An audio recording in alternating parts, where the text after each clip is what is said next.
All right, welcome to another episode of the Prosperous Man podcast. I'm currently recording this in my car, and what I wanted to do today was I'm starting this new series, I think, and what I want to do is highlight like some amazing people.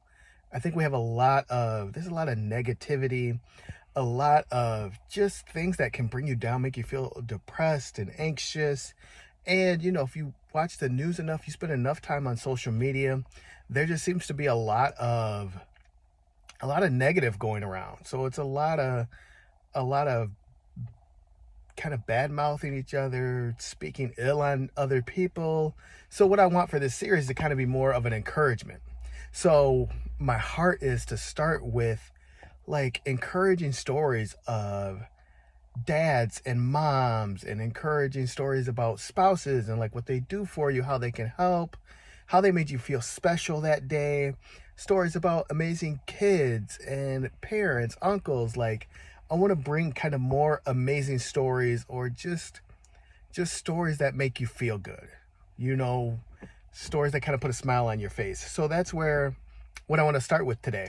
And this new series, I'm not sure what it's going to be called yet. Not sure any of the logistics yet, but I'm putting it out here. And we're going to start with a couple of stories that I found about like some amazing dads and fathers that have, gone above and beyond in instances. So, as a father myself of two kids, 6-year old and 8-year old, and, going through just life, sometimes it's nice to read another encouraging story. So that's what we're going to do. I am in my car as I am a social worker. So that's what we're doing. I'm not sure if every video will be in my car, but we're going to do the first story that I found. So excuse me if I'm looking down. I'm trying to read these from my laptop. So today's stories come from the internet. I'll put a link in the description or bio or wherever. But the first one talks about, it says, my dad turned our house into a giant board game. So this one, I'm just going to read the story as is and talk about it afterwards. So staying home in quarantine due to the coronavirus pandemic was important for the Nuwami family health. But it was also incredibly boring, especially for 8-year-old Azura. So her father, Lou, Cruz, suggested that they play a board game. But this wasn't going to be any ordinary game of Candyland or Clue. He decided to turn the entire first floor of their home into a giant modular life-size board game. Awesome idea. We can take it apart and put it together in so many ways, Azura says. I get to help decide which spaces do what actions, and then my dad and I race each other to see who wins. I love it. I love it when I beat him. My mom is the ref. This game, along with other handmade activities Lou made exclusively out of cardboard, helps her stay healthy and entertained during the quarantine. But these games serve another purpose. They helping Azura feel in control of part of her life, making the pandemic and other scary news feel less frightening and overwhelming. I grew up as a depressed child and teen, and I want to make sure that doesn't happen to Azura, Lou says, adding that the game gives the second grader a chance to talk about her feelings and concerns. It all seems to be working. It's so fun. I love that I get to play with my dad all day, she says. So that is just an awesome story, especially during the pandemic where so many people were looking for something to do.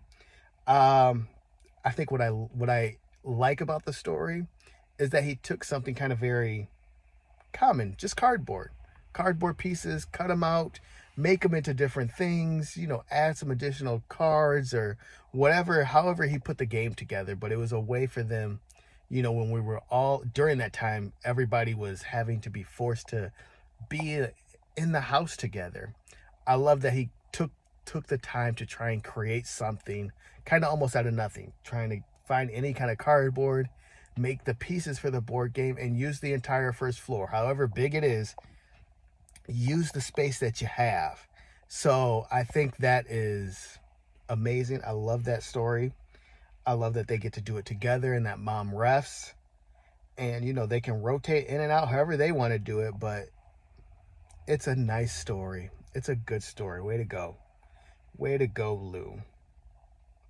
And this one, you've seen a lot before, but this story, shares 2 stories today. So our second one says, my dad shaved his head for me.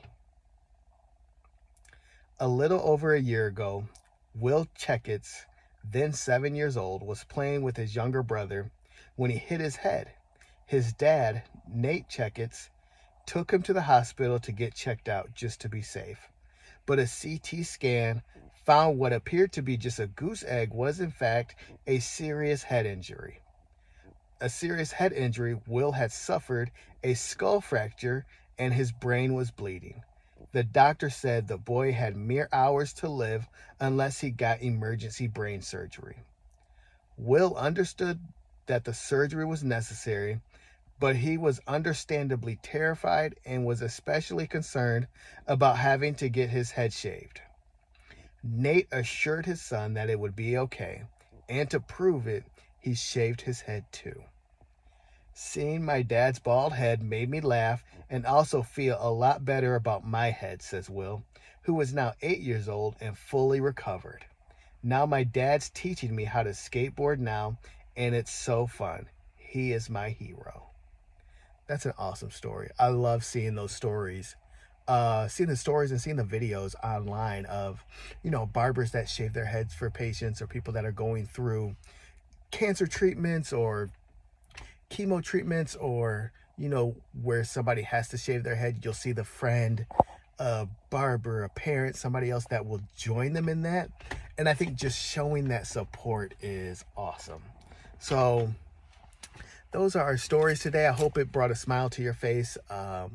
If you are a dad or a parent out there, you have somebody that's younger, a child, a nephew, niece, anybody that you have around you, just be an encouragement to them. Offer them some advice or just some support. Sometimes just to support them and let them know that you're there, that you see them, is awesome and wonderful. So I hope you guys enjoyed today's stories, and we'll be back. We'll probably keep this going, and if you guys like it, see how it goes. If you like to watch another video on being thankful, or, you know, you're looking to set goals or something like that, you can see those videos in the description or attached to this video. Guys, have a great and a prosperous day.